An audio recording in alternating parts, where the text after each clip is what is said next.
ओम नमस्कार मित्रों, प्रणाम। मनुष्य के पंचकोश।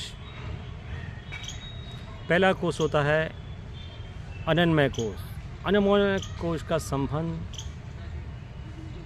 मनुष्य के फिजिकल बॉडी, स्थूल शरीर से होता है। और स्थूल शरीर इस भौतिक शरीर की इंद्रियां और कर्मेंद्रियों से जुड़ा होता है। इसका मुख्य कार्य मन को तृप्त करना होता है। उसकी केवल शरीर को। दूसरा कोश होता है मनोमय कोश। मनोमय कोश का संबंध मनुष्य के मन से होता है।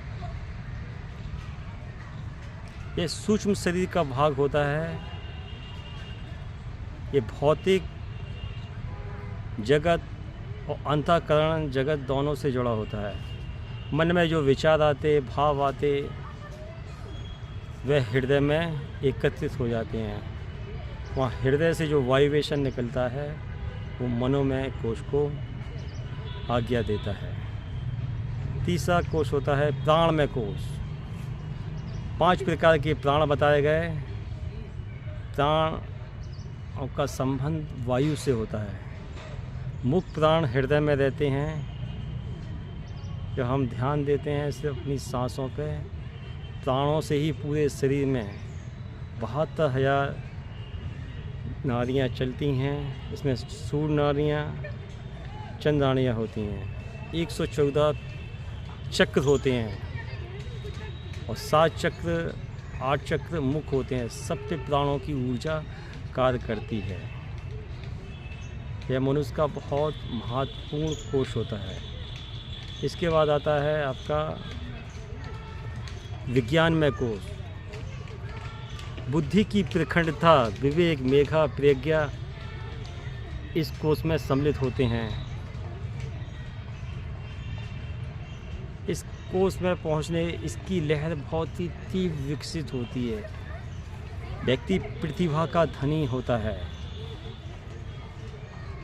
और जीवन की श्रेष्ठ ऊंचाइयों पर पा लेता है अपने आप को बुद्धि को प्रयोग करके। इसलिए विज्ञान की कोश कहा गया इसे।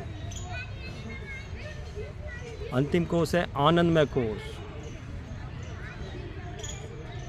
जब मनुष्य के मस्तिष्क का रंग लाल होने लगता है तो व्यक्ति आनंदमय कोश में स्थित होता है। हमारे परमात्मा का एक नाम आनंदमय भगवान, उसका संबंध इसी कोश से रखा गया। आनंद।